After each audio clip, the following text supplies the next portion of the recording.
اللهم صل على محمد وآل محمد. اعوذ باللہ من الشیطان اللعین الرجیم. بسم اللہ الرحمن الرحیم. رب اشرح لی صدری ویسر لی امری واحلل عقدۃ من لسانی یفقہوا قولی. ان اللہ وملائکتہ یصلون علی النبی یا ایھا الذین آمنوا صلوا علیہ وسلموا تسلیما.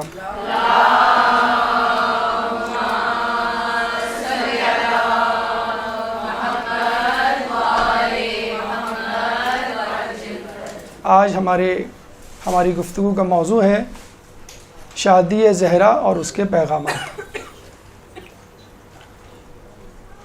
دیکھیے، گفتگو کا آغاز کرنے سے پہلے فلسفہ شادی یا فلسفہ شریک حیات کو سمجھ لیجئے.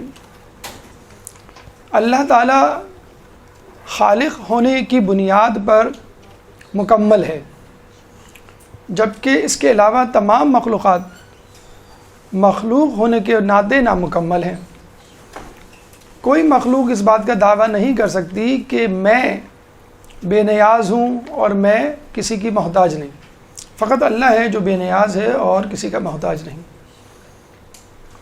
اچھا، مثلا ہم پتھر کو دیکھ لیتے ہیں، ہم پانی کو دیکھ لیتے ہیں. یہ اپنی جگہ جامد و ساکت ہیں. اس کے بعد ہم نباتات کو دیکھ لیتے ہیں، جامد و ساکت تو ہیں لیکن نشو و نما ہے اس میں.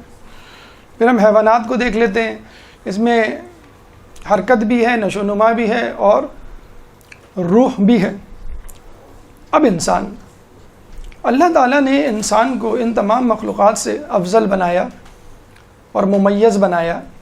اور آپ نے سنا ہوگا بہت مرتبہ کہ انسان اشرف المخلوقات اس بنیاد پر ہے کہ وہ عقل رکھتا ہے، جبکہ دیگر مخلوقات یا حیوانات مثلا عقل نہیں رکھتے. لیکن اگر آپ ذرا غور کیجئے تو اللہ تعالیٰ نے ایک اور چیز انسان کو دی ہے جو کسی اور کو نہیں دی. وہ کیا چیز؟ جیسے ابھی ہم نے کہا کہ ہر مخلوق نامکمل ہے اور خالق کائنات مکمل ہے اور وہ بے نیاز ہے. لیکن ان تمام مخلوقات میں انسان واحد مخلوق ہے کہ جس کے اندر اللہ تعالیٰ نے یہ صلاحیت دی کہ اپنے آپ کو مکمل کر سکے. خالق کائنات کے معیار پر نہیں، خالق کائنات کے برابر نہیں، تمام مخلوقات میں اپنے آپ کو مکمل کر سکے. یعنی اس جیسی اکملیت کسی اور مخلوق میں نہیں ہو سکتی. مثلا پانی جتنی کوشش کر لے وہ نباتات میں سے کوئی شجر نہیں بن سکتا. نباتات افضل ہے نا جمادات سے. اسی طرح نباتات کتنی ہی کوشش کر لیں وہ حیوانات نہیں بن سکتی. حیوانات افضل ہیں نباتات سے، زیرو ہیں، وہ زیرو نہیں ہیں. حیوانات کتنی ہی کوشش کر لیں وہ انسان نہیں بن سکتے. اگر ایک گیدڑ ہے پیدائشی تو وہ ہمیشہ گیدڑ رہے گا، وہ اپنے آپ کو امپروو نہیں کر سکتا. اگر ایک گدھا ہے تو گدھا ہی رہے گا، وہ اپنے آپ کو امپروو نہیں کر سکتا. یا کوئی چاہے کہ میں اپنی خصلتوں کو تبدیل کر کے کچھ اور بن جاؤں، یعنی چیتا یا ہرن یا مور یا شیر اپنی اپنی خصلتیں چھوڑ کر کسی اور حیوان کی خصلتیں اپنا لیں، وہ بھی نہیں کر سکتے. یہ بہادری شیر سے مربوط ہے اور مردار کھانا گدھ سے مربوط ہے. مکڑی سے جو ہے وہ ایک جگہ پہ جامد و ساکت رہنا، قناعت کرنا، اس سے مربوط ہے. لیکن انسان ایک واحد مخلوق ہے جو اپنے اندر اکملیت پیدا کر سکتا ہے. مثلا ایک انسان جس کو دیکھ کے شقی القلبی اور اس کے ظلم کو دیکھ کے ہم کیا کہتے ہیں کہ تم تو درندوں سے بھی بدتر ہو. ٹھیک ہے، کچھ عرصے بعد ہم انسان کو دیکھتے ہیں وہ امپروو کرتا ہے، تزکیہ نفس کرتا ہے اپنے آپ کا، تو ہم کیا کہتے ہیں تم تو فرشتوں سے بھی افضل ہو گئے. دیکھیں اس نے امپروو کیا نا اپنے آپ کو. حیوان تھا، حیوان سے بدتر تھا اور فرشتوں سے افضل ہو گیا. تو اللہ تعالیٰ نے عقل کے ساتھ انسان کے اندر ایک صلاحیت دی ہے کہ وہ اپنے آپ کو مکمل کر سکے. اب دیکھیں آہستہ آہستہ انسان اپنے آپ کو مکمل کیسے کرتا ہے. اچھا، یہ جو مکمل کرنے کا سفر ہے یہ ختم نہیں ہوتا. کب ختم ہوتا ہے؟ جب آپ مر جاتے ہیں، بس اس وقت ختم ہوگا. کوئی انسان آپ کو نہیں ملے گا دنیا میں جو اس اکملیت کے سفر کو جاری و ساری نہ رکھے ہوئے ہو. بالکل غور سے سنیے گا اس بات کو. دنیا میں کوئی انسان ایسا نہیں جو اپنے اکملیت کے سفر کو جاری و ساری نہ رکھے ہوئے ہو. یعنی ہر شخص اس جستجو میں ہے کہ میں مکمل ہو جاؤں، میں امپروو کر جاؤں، میں اپ گریڈ ہو جاؤں، میں جو ہوں اپنا معیار بلند کر لوں. بچہ، شیرخوار بچہ، وہ یہ سمجھتا ہے مجھے مکمل ہونے کے لیے، مجھے ترقی کرنے کے لیے بس کھانے پینے اور دودھ کی ضرورت ہے، تو وہ دودھ پیتا ہے، کھانا کھاتا ہے. تھوڑا سا بڑا ہوتا ہے وہ بچہ تو کہتا ہے نہیں، کھانے پینے کے علاوہ بھی کچھ چیزیں ہیں، مثلاً کھیل کود، اس سے بھی آدمی کی طاقت، توانائی اور حرکت میں اضافہ ہوتا ہے، تفریح ایک کا ذریعہ بھی ہے، تو وہ کھیل کود میں حصہ لینا شروع کر دیتا ہے. پھر تھوڑا سا بڑا ہوتا ہے تو پتہ چلتا ہے کہ نہیں، تعلیم بھی تو ہے جو انسان کو تکمیلیت کے مراحل پہ لے جاتی ہے، انسان کو امپروو کرتی ہے، اس کو برے اور اچھے کی تمیز سکھاتی ہے. وہ اسکول میں داخلہ لیتا ہے، مدرسے میں داخلہ لیتا ہے، ٹھیک ہے. جب اس کی تعلیم مکمل ہو جاتی ہے تو وہ کہتا ہے کہ نہیں، فقط تعلیم کافی نہیں ہے، تعلیم کے ساتھ ساتھ اگر میرے پاس روزگار ہو، میں کچھ کما سکوں اور ضروریات زندگی کو پیدا کر سکوں تو یہ بھی ضروری ہے. اب وہ اس طرف بھی چلا جاتا ہے. تو یہ جو جستجو ہے بچپن سے لے کے جوانی تک کی، یہ کیا ہے؟ اپنے آپ کو مکمل کرنے کی جستجو ہے. بچہ کھاتا پیتا ہے تاکہ زندہ رہے، مکمل تو ہونا بہت دور کی بات ہے، زندہ رہنے کے لیے بھی تو کچھ کرنا ہے آپ کو. بچہ کھیل کود کرتا ہے تاکہ طاقتور بنے، یہ بھی ایک اپنے آپ کو امپروو کرنے کی جو ہے وہ حکمت عملی ہے. علم حاصل کرنا جسم کے لیے نہیں، کم از کم روح کے لیے تو ہے. اپنی روح کو وہ امپروو کرتا ہے، اپنی عقل کو جو ہے وہ اس سے سنوارتا ہے. پھر روزگار. اس کے بعد ایک مرحلے پہ آ کے وہ رک جاتا ہے. اب جو مرحلہ تکمیلیت کا ہے وہ خود اس کے اپنے آپ سے نہیں پورا ہو سکتا، اور وہ ہے تکمیلیت بذریعہ شریک حیات. بھائی دیکھیں نا، اس کو غذا کی ضرورت تھی، غذا لے لی، اس کو تعلیم کی ضرورت تھی، اسے تعلیم لے لی، پیسہ حاصل کر لیا، اب اس کو شریک حیات کی ضرورت ہے. اب وہ یہ نہیں کر سکتا کہ صنف نازک یا اپوزٹ سیکس والے خصوصیات یا چیزیں اپنے اندر پیدا کر لے. یعنی اگر مرد کوئی ایسا کرے کہ وہ کہے کہ بھئی مجھے عورت کی ضرورت نہیں ہے، میں عورتوں والی خصوصیات اپنے اندر خود ہی پیدا کر لوں، تو اس مرد سے ہر کوئی چڑھے گا، ہر کوئی اس کو برا بھلا کہے گا کہ بھئی کیا تم عورتوں کی طرح باتیں کر رہے ہو، کیا تم عورتوں کی طرح اپنا جو ہے تم نے چال ڈھال کر لی ہے، کیا تم عورتوں کی طرح شوخ کپڑے پہن رہے ہو. ٹھیک اسی طرح ایک عورت اگر یہ کہے کہ بھئی مجھے مرد کی ضرورت نہیں ہے، میں خود اپنے اندر مردانہ صفات پیدا کر لیتی ہوں، مثلا وہ مردوں کی طرح ڈریس پہنے، مردوں کی طرح بات کرے، مردوں کی طرح چلے، کوئی بھی نہیں پسند کرے گا اس کو. بلکہ کوئی مرد اس عورت سے شادی نہیں کرنا چاہے گا جس کے اندر مردانہ صفات ہوں، اور کوئی عورت اس مرد سے شادی نہیں کرنا چاہے گی کہ جس کے اندر نسوانی صفات ہوں. اس کا مطلب کیا ہوا؟ مرد کی تکمیل عورت سے ہے اور خالصتاً عورت، اور عورت کی تکمیل مرد سے ہے، وہ بھی خالصتاً مرد. یہ چیز آپ خود سے نہیں پیدا کر سکتے، آپ کو ڈپینڈ کرنا پڑے گا. آپ کے پاس دنیا کی پوری بادشاہت آ جائے تو بھی آپ یہ نہیں کہہ سکتے میں شریک حیات کی محتاجی سے یا شریک حیات سے بے نیاز ہوں. بڑے بڑے بادشاہ گزرے ہیں، انبیاء کو لے لیں، ائمہ کو لے لیں، اولیاء اللہ، مخلصین، تمام کو ایک شریک حیات کی ضرورت رہی ہے. ٹھیک، بلکہ سب سے بڑی مثال اگر آپ سے کہا جائے کہ بھائی میکسیمم نعمتیں، زیادہ سے زیادہ چیزیں جو آپ حاصل کر سکتے ہیں، معیار، مرتبہ، وہ کیا ہے؟ آپ کہیں گے بادشاہت دنیا کی. لیکن دنیا کی بادشاہت سے بھی بلند تر ایک چیز ہے، وہ جنت. آپ نے سنا ہوگا نا، علم جو آپ لکھتے ہیں، ماشاءاللہ جو ابھی آپ لکھ رہے ہیں، ایک حرف کے بدلے 7 شہر دیے جائیں گے. یہ جب بھی آپ لکھ رہے ہیں، ایک حرف کے بدلے 7 شہر، ایک شہر دنیا سے 10 گنا بڑا. تو آپ اندازہ لگا لیجئے. اللہم صلی علی محمد و آل محمد.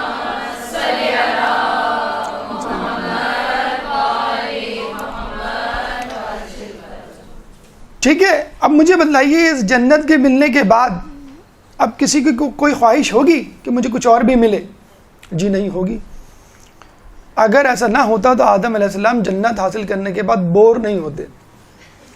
جنت حاصل ہونے کے بعد کیا کہنے لگے وہ؟ نہیں مجھے کوئی شریک حیات چاہیے. ارے آدم، ہم نے تمہیں پوری جنت دے دی، نہیں مجھے شریک حیات چاہیے. تو یہاں سے ہمیں اندازہ ہوا کہ جنت بھی ہے شریک حیات کے بغیر، کیونکہ انسان ادھورا ہے اور اس کا ادھورا پن اس کے شریک حیات سے مکمل ہو سکتا ہے. اگر وہ مرد ہے تو عورت ضروری ہے، اگر وہ عورت ہے تو مرد ضروری ہے. اب اس میں کسی اور چیز کا سہارا نہیں لے سکتے. جس طرح آج کل ہم نے مصنوعی سہارے لیے ہوئے ہیں، دولت کے بلبوتے پہ کہتے ہیں بھئی اب میں شادی کرنے کی مجھے کیا ضرورت. کچھ لوگ ڈگریوں کے بلبوتے پہ کہتے ہیں بھئی میں ٹھیک ہے پڑھا لکھا ہوں کافی ہے، مجھے کوئی شادی وادی کی ضرورت نہیں ہے. یہ نہیں ہو سکتا. آدمی کتنا ہی صاحب اقتدار ہو جائے، کتنا ہی عالم فاضل ہو جائے، کتنا ہی مشہور و معروف ہو جائے، اس کو ایک شریک حیات کی ضرورت رہتی ہے.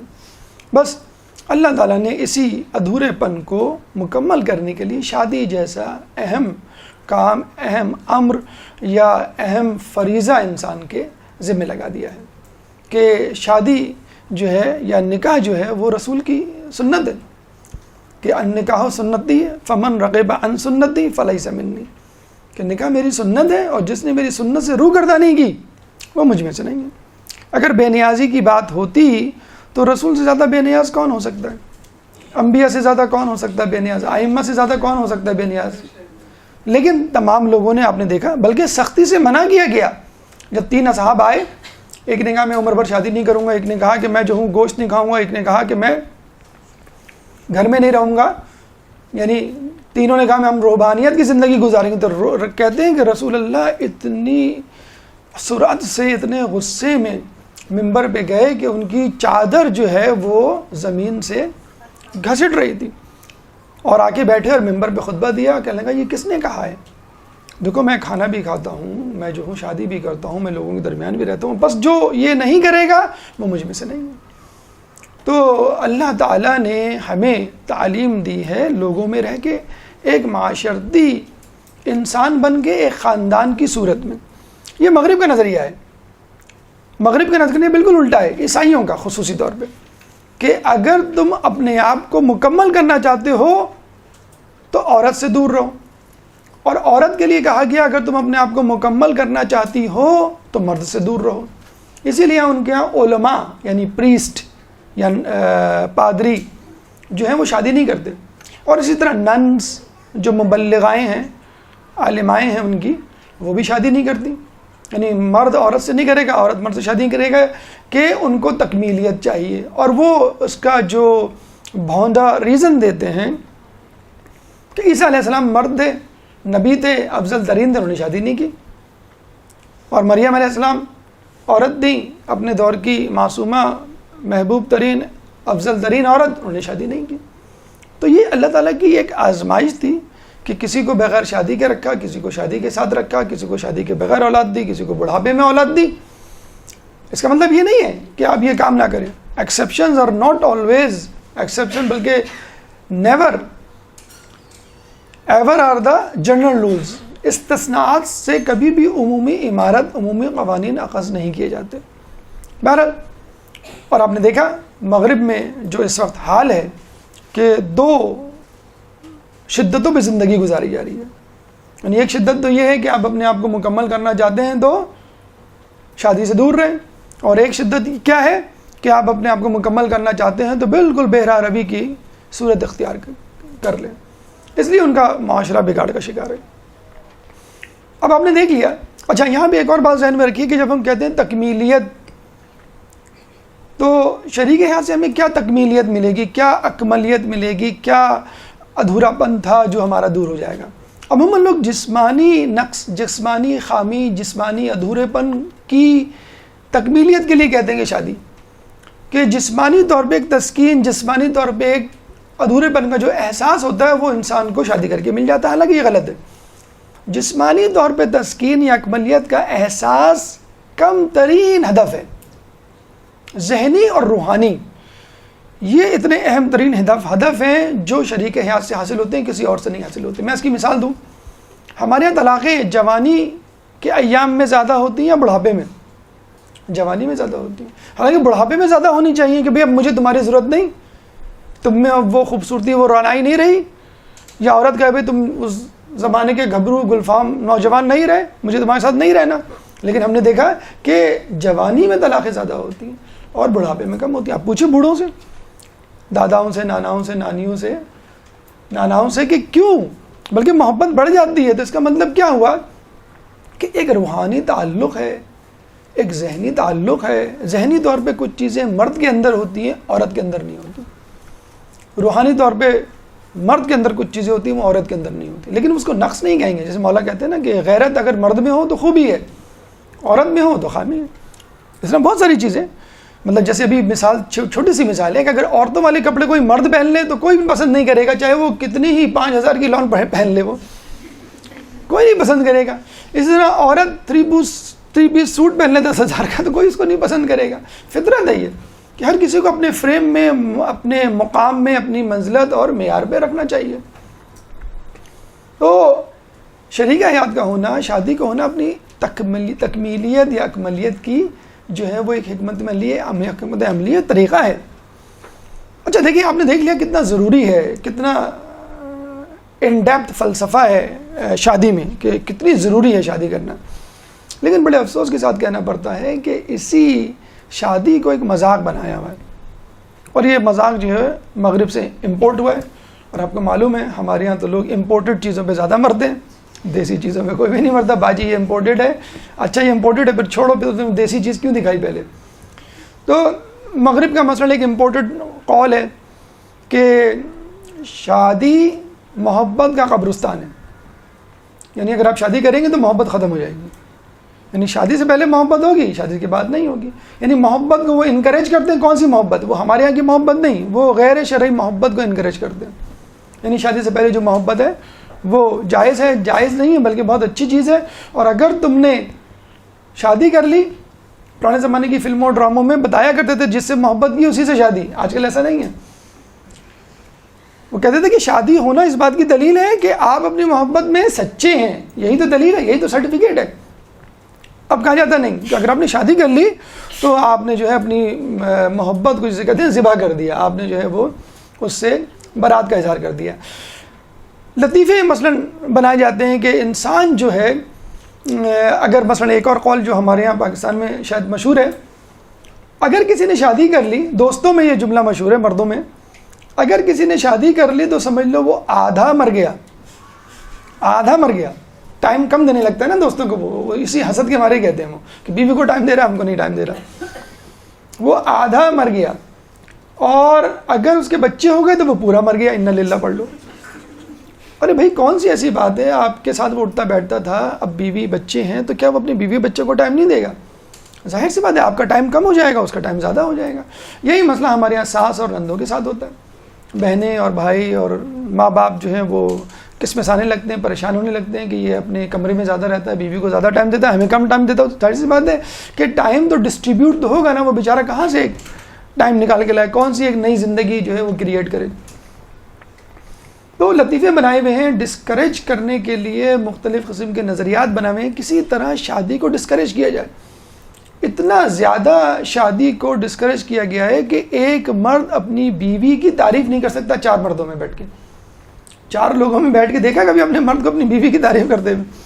نہ کوئی. خیر عورتیں تو ماشاءاللہ کھلے دل کی ہوتی ہیں، وہ کر لیتی ہیں تعریفیں اپنے شوہروں کی.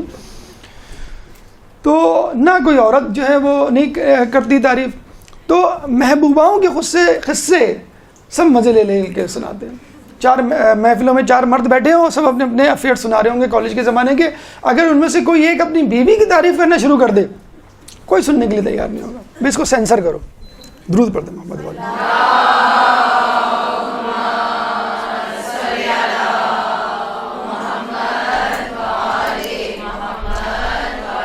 زہد یہ ہے کہ کسی چیز کے جانے کا غم ہو، نہ کسی چیز کے آنے کی خوشی ہو. تو ہم وہ لوگ ہیں جو مذہب اہل بیت کے ذکر پہ اتنا گم رہتے ہیں کہ نہ ہمیں لائٹ کے جانے کا پتہ چلتا ہے نہ لائٹ کے آنے کا. تو جب آپ کا یہ انشاءاللہ ایمان ہو جائے، بلکہ ہوگا ابھی بھی اس وقت، تو سمجھ لیجئے آپ زہد کی منزلوں کو پہنچ گئے.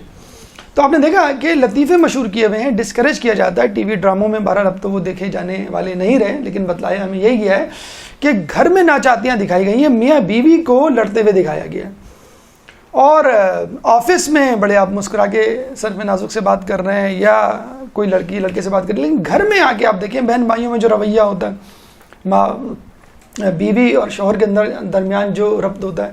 بلکہ ایک لطیفہ مشہور ہے، کراچی میں رکشے بہت ہیں، آپ کو معلوم کرنا ہو کہ یہ میاں بیوی جا رہے ہیں یا غیر میاں بیوی، تو پیچھے سے آپ دیکھ لیں اگر دونوں ساتھ بیٹھے ہوئے ہیں تو غیر میاں بیوی ہیں، اور دونوں الگ الگ بیٹھے ہوئے ہیں کونے پہ تو سمجھ لیں یہ میاں بیوی ہیں. کسی ریسٹورنٹ میں بھی بیٹھے ہوں گے تو میاں ادھر دیکھ رہے ہوں گے، بیوی کہیں اور دیکھ رہے ہوں گے، ایک دوسرے سے باتیں نہیں.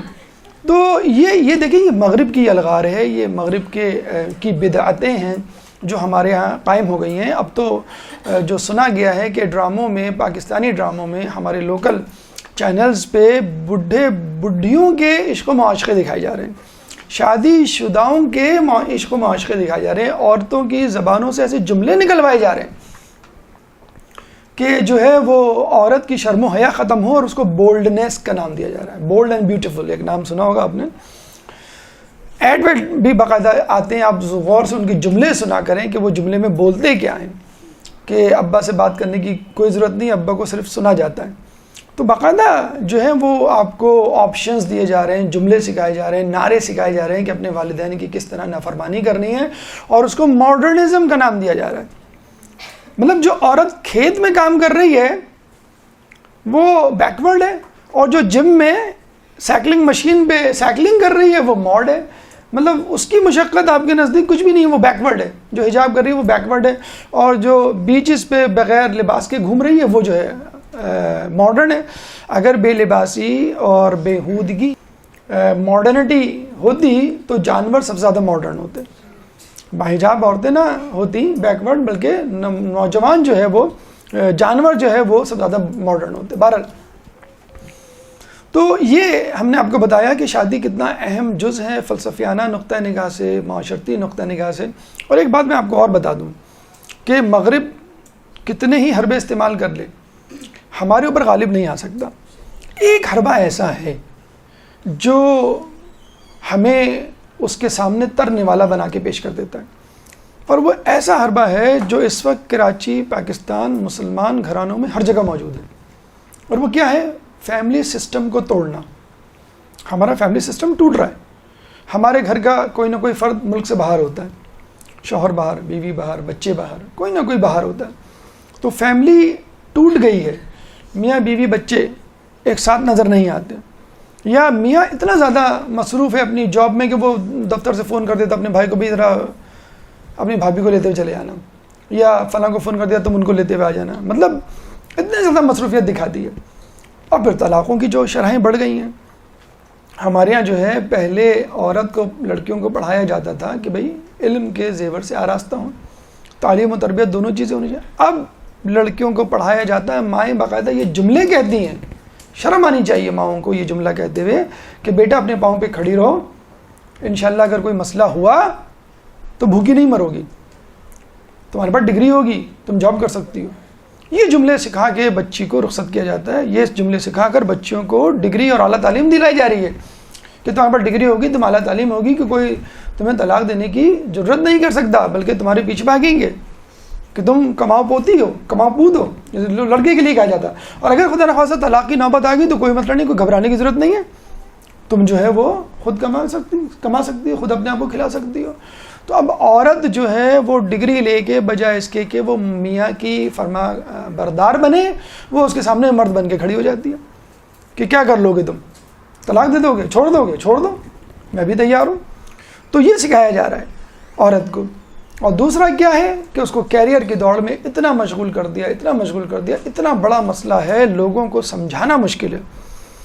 پہلے لڑکوں کو سمجھانا مشکل تھا کہ بھئی آپ اتنا لمبا کیریئر کیوں چوز کر کے بیٹھے ہوئے ہیں کہ شادی کی نوبت ہی نہیں آ رہی. 25 سال 30 سال تو نارمل ہے. 30 سال بعد بھی اب جاری ایک بندے نے سی اے کی ڈگری لی ہوئی ہوگی تو وہ 10-15 ہزار کی جاب تو نہیں کرے گا. پھر کہے گا میں باہر جاؤں گا. پھر وہ جب باہر جائے گا پھر کہے گا میں ذرا گاڑی اور گھر تو لے لوں پہلے. لوگ کیا کہیں گے؟ آپ ڈاکٹر ہیں، آپ سی اے ہیں، آپ MBA کیے ہوئے ہیں، آپ کے پاس یہ چیزیں نہیں ہیں. تو جب تک پیروں پہ کھڑا ہوگا اس کے تن سے جان نکل چکی ہوگی، سفید بال آ چکے ہوں گے. اب اس کو جو ہے وہ کوئی منہ نہیں لگائے گا. آپ جو ہے وہ پیسے کے بلبوتے پہ اپنی پسند کی لڑکی سے شادی نہیں کر سکتے. یہ ایک جملہ بولا جاتا ہے. لڑکی کا بھی یہی حال ہے.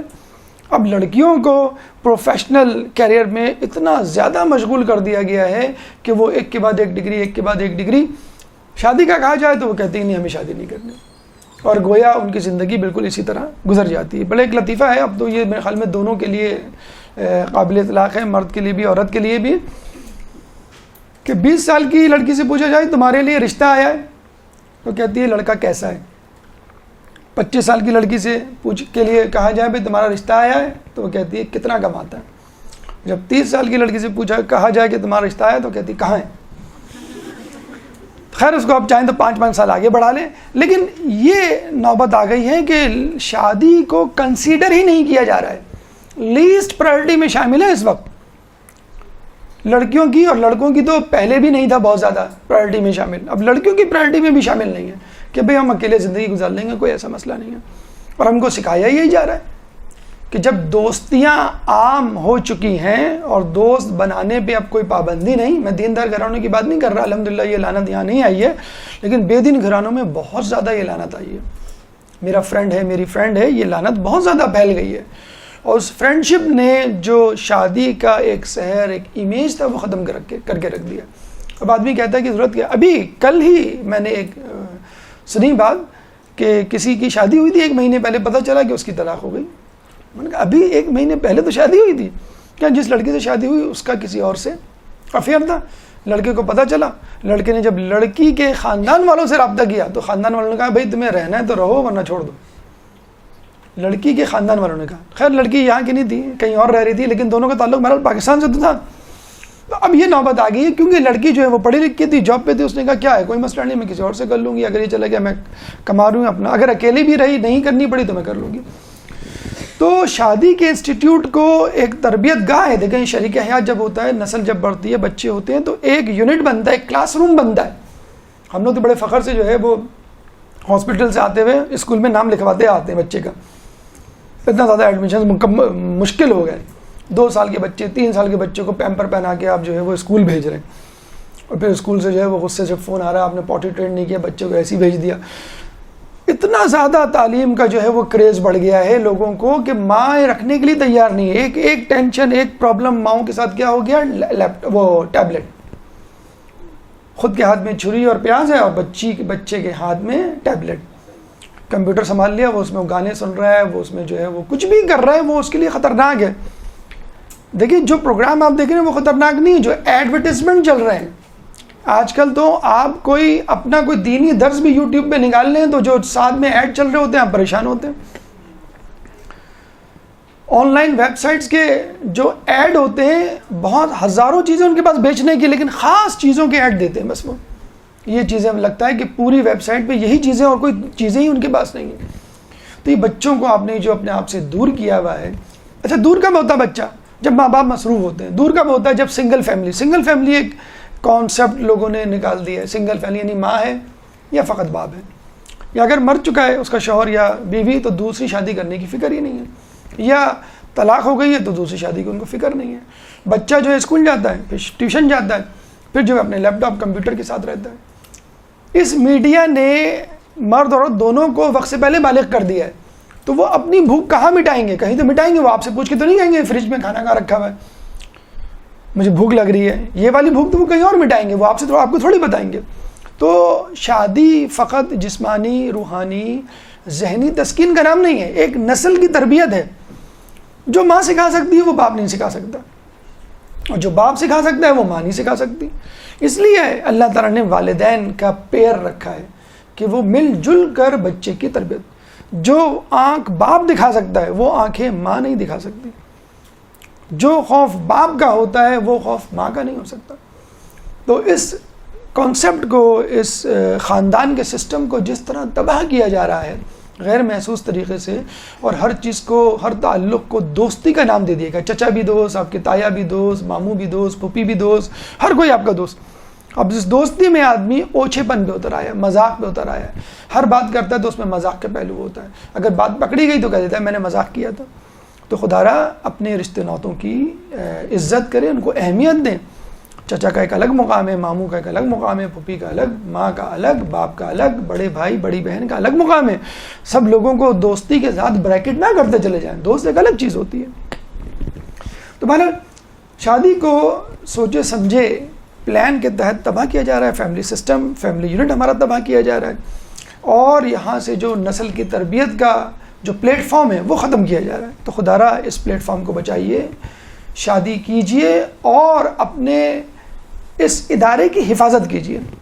آج چونکہ بی بی کا عقد کا دن ہے، چنانچہ ہم نے ضروری سمجھا کہ بی بی کے عقد کے حوالے سے تاریخی کچھ واقعات، کچھ حقائق آپ کے سامنے رکھیں، اور ان حقائق سے جو ہمیں پیغامات ملتے ہیں وہ آپ کو بتلائیں، اور ان پہ عمل کر کے ہم اپنی زندگیوں کو، ازواجی زندگیوں کو یا گھریلو یا خاندانی امور کو، ہم مسائل کو کس طرح حل کر سکتے ہیں۔ ہماری گفتگو کا پہلا مرحلہ انتخاب شریک حیات۔ ایک درود پڑھ دیں محمد والے محمد۔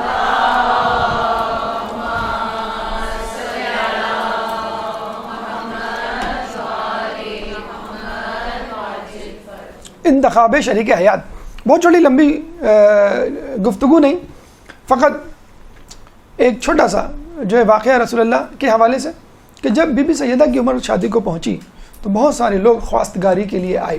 اچھا سیدھی سی بات ہے، رسول اللہ کی جو اہمیت اور اسٹیٹس تھا اس کے حساب سے تو ہر کسی کو خواہش ہونی چاہیے تھی کہ میں رسول کا داماد بنوں۔ خیر بہرحال کچھ لوگ آئے، رسول اللہ نے فوراً جو ہے وہ منع کرنا شروع کر دیا۔ لیکن ایک شخص کا واقعہ ضرور سنانا آپ کو پسند کریں گے تاکہ آپ کو احساس ہو جو ہمارے معاشرے میں ہو رہا ہے کہ رسول اللہ نے اس مسئلے کو کس طرح ڈیل کیا اور ہم کیا کر رہے ہیں۔ ایک صاحب آئے بڑے متمول، کہنے لگے کہ اگر آپ بی بی کا نکاح مجھ سے کر دیں تو میں 1000 اونٹ آپ کی بیٹی کو دوں گا، اور اس اونٹ پہ مصری لباس ہوں گے، اور اس کے ساتھ 1000 سونے کی اچرفیاں الگ دوں گا۔ اس زمانے میں جب کوئی شخص کسی عورت سے شادی کرتا تھا تو لڑکی کے گھر والے فوراً یہ پوچھا کرتے تھے کہ تم ہماری لڑکی کو کیا دو گے؟ تو وہ سب سے پہلے آ کے اپنا بینک بیلنس، اپنا اکاؤنٹ، اپنی پراپرٹی بتایا کرتا تھا۔ اس شخص نے بھی آ کے رسول اللہ کو نعوذ باللہ اسی طرح بتایا، تو رسول اللہ نے کیا کہا کہ کیا تم نے مجھے مال کا نوکر سمجھ رکھا؟ نعوذ باللہ میں پیسے کا دیوانہ ہوں، میں لالچی ہوں۔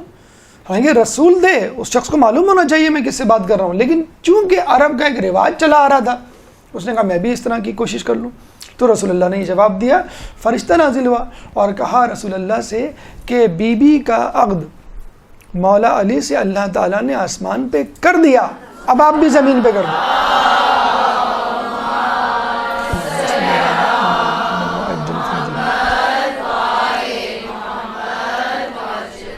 بی بی کا عقد مولا علی سے آسمانوں پہ کر دیا گیا، اب آپ بھی کر دیں۔ یعنی یہ انتخاب اللہ کی طرف سے تھا، اور اللہ سے بہتر انتخاب کس کا؟ اللہ کا بھی ابھی انتخاب میں، چاہے نبوت ہو، چاہے امامت ہو، چاہے شادی کا انتخاب ہو، اللہ غلطی نہیں کر سکتا۔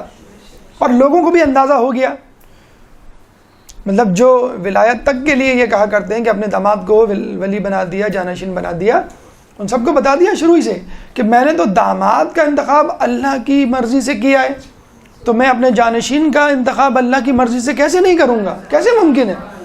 دامادی ایک پرسنل معاملہ انسان کا، جس کو لڑکی دے جس کو نہ دے۔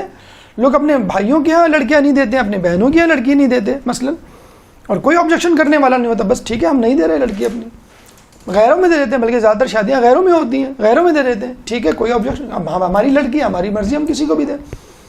تو رسول اللہ کسی کو بھی دے سکتے تھے ایک پرسنل، لیکن اللہ نے فیصلہ دیا۔ تو رسول بتانا چاہ رہے ہیں دیکھو میں داماد کا انتخاب اللہ کی مرضی کے بغیر نہیں کرتا، وما ينطق عن الهوى ان هو الا وحی یوحی، میں تو کوئی بات خدا کے اذن کے بغیر نہیں نکالتا، تو اتنا بڑا فیصلہ میں کیسے کر لوں؟ جب رسول اللہ نے یہ بات جناب سیدوں کو بتائی اور یہ بھی بتلایا کہ دیکھو اگر علی نہ ہوتے تو قیامت تک تمہارا کفو نہ ہوتا۔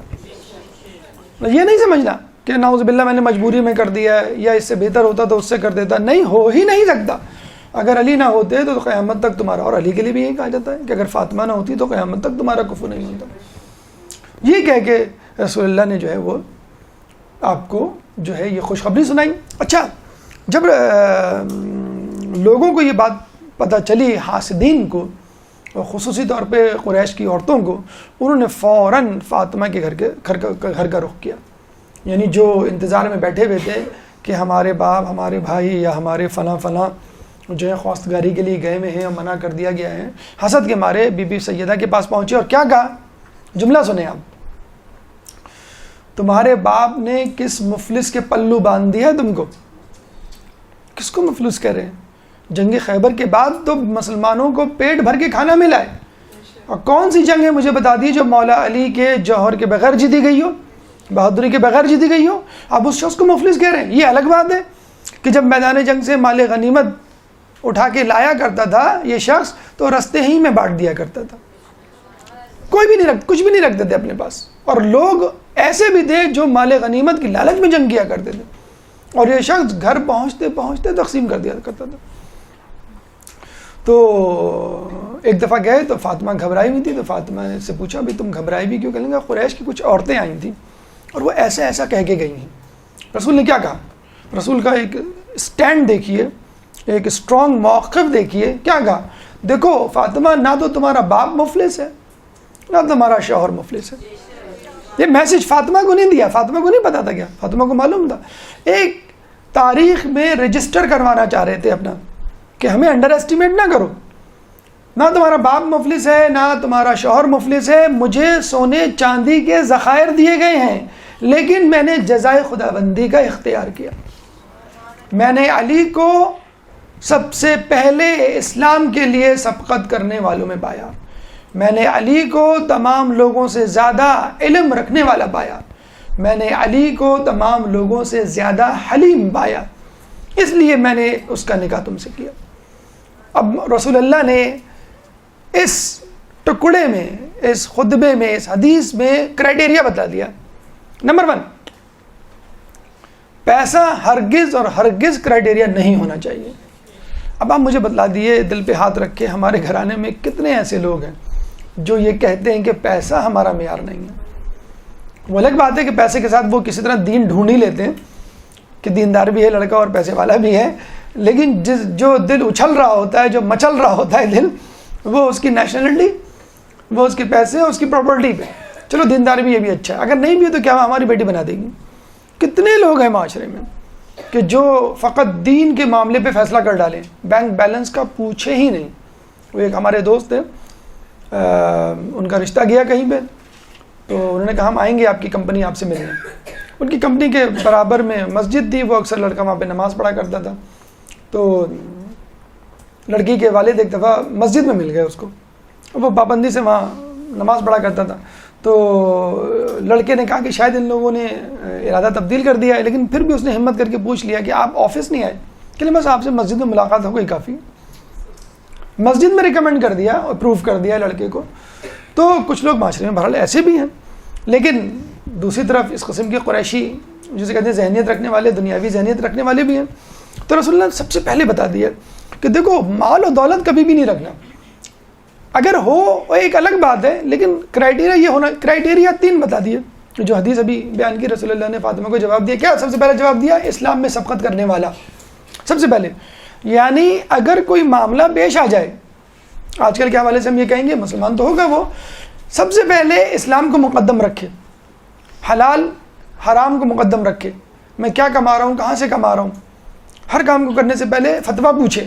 یہ لڑکا ہے جس سے شادی کرنی چاہیے اپنی بیٹی کی. نمبر 1. نمبر 2, علم رکھنے والا, جاہل نہیں ہونا چاہیے. دنیاوی علم بھی ہو اور دینی علم بھی ہو, بلکہ دینی علم تو زیادہ ضروری ہے کہ اس کو جب حلال حرام کا نہیں معلوم ہوگا وہ کیسے اپنی زندگی کو آگے بڑھائے گا. دینی علم رکھنے والا ہو. اور نمبر 3, حلیم ہو. حلیم کسے کہتے ہیں؟ جو حلم رکھتا ہو, اپنے غصے کو برداشت کرنے کی صلاحیت رکھتا ہو. یہ بڑا اچھا فارمولہ بزرگ بتاتے ہیں کہ اگر آپ کو لڑکے کو چیک کرنا ہے کہ لڑکا کیسا ہے, تو اس کو کسی طرح غصہ دلا دیجیے. کسی بھی طرح اس کو بیٹھے بٹھائے گفتگو کی طرح غصہ دلا دیجیے. مطلب اس کو آپ پیسے یا اس کے جو ہے بینک بیلنس قریدنا شروع کرتے ہیں, وہ غصے میں آ جائے گا. کوئی بھی طریقہ, اگر وہ جلدی غصے میں آ گیا تو سمجھ لیں وہ آپ کی لڑکی کے لیے سود بند نہیں ہے. اور غصیلے طبیعت کے لوگ آپ نے دیکھا ہوگا ہمیشہ پریشان کرتے ہیں. اور اگر غصے میں نہ آئے تو وہ ٹھیک ہے آپ کی. تو تیسری صفت اللہ کے رسول نے کیا بتائی؟ حلیم ہو لڑکا جو ہے.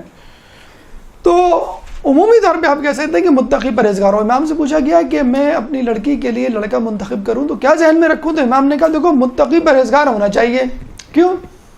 اگر تمہاری لڑکی اس کو پسند آئی, عزت کرے گا, خوش رکھے گا, اور اگر ناپسند آئی تو توہین نہیں کرے گا, بے عزتی نہیں کرے. ایسے آپ کو شوہر مل جائیں گے متقی پرہیزگار, جو بیوی جو ہے ان کی بالکل 180 ڈگری کی ہوتی ہے, بالکل نہیں پسند ہوتی بیوی, لیکن پھر بھی وہ 4 لوگوں کے سامنے جو ہے اس کی بے عزتی نہیں کرتے.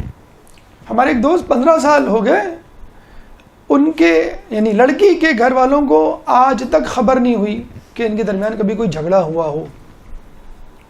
ورنہ کون سا ایسا گھرانہ ہے جس کو پتہ نہ ہو کہ بھی ہماری لڑکی کا آج اپنے شوہر سے جھگڑا ہوا ہے، ہمارے داماد سے، جب یہ آ گئی ہے 15 سال میں کبھی نہیں پتہ چلا. ایک دفعہ لڑکی غصے میں پاؤں پٹک کے وہ نکل گئی اپنے گھر، تو اس کا شوہر پیچھے پیچھے اس کے گیا، اس کو گھر چھوڑ کے آیا. مطلب کس طرح چھوڑ کے آیا؟ پیچھے پیچھے چلتا رہا وہ، اور وہ غصے میں پیچھے مڑ کے بغیر دیے دیکھے بغیر، اگر دیکھیں گے تو پتھر کی بن جائیں گی گویا. اپنے دروازے پہ گئی، ناک کیا، ساس نے دروازہ کھولا، لڑکے نے فوراً مسکرا کے کہا آنٹی میں پھر آؤں گا، شام میں آؤں گا. وہ یہ بالکل سمجھی کہ یہ ڈراپ کرنے آیا، سی آف کرنے آیا، چھوڑنے آیا. پتہ نہیں چلنے دیا کس کو؟ لڑکی کے گھر والوں کو، کہ یہ لڑکی جو ہے وہ مجھ سے ناراض ہو کے آئی ہے. دیکھیں متقی پرہیزگار تھا نا، تو اس نے لڑکی کی عزت بچا لی، ورنہ لڑکی کو سننی پڑتی اپنی ساس سے کہ تم اپنے شوہر سے لڑ کے آئی ہو، کیا مسئلہ ہے، کیوں لڑی ہو، کیوں چھوٹی چھوٹی باتوں پہ جو ہے اس کا بتنگڑ بنا دیتی ہو. تو ایسا اگر شخص مل جائے کسی کو تو کتنا زیادہ بہتر ہے اس بجائے اس کے کہ جو امیر ہو اور اپنی بڑائی جتائے، اپنا احسان جتائے، اور بار بار جو ہے اس کو غربت کا طعنہ دے، یا بار بار جو لڑکی جو ہے وہ اپنے گھر ناراض ہو کے چلی جائے. تو یہ 3 کرائٹیریا ذہن میں رکھیے. اور جو پیسے کا کرائٹیریا وہ سب سے آخر میں ہونا چاہیے. اس کا مطلب یہ کہ نہیں ہونا چاہیے لیکن سب سے آخر. سب سے پہلا کرائٹیریا کیا ہونا چاہیے؟ دینداری اور تقوی اور پرہیز ہونا چاہیے. اب آئیے ہماری گفتگو کے دوسرے مرحلے کی طرف، یعنی تیاری. شادی کی تیاری کیسی کی بی بی زہرا کے گھر والوں نے، اور ہمیں کیسی کرنی چاہیے. ایک درود پڑھ دیں محمد والے محمد کو.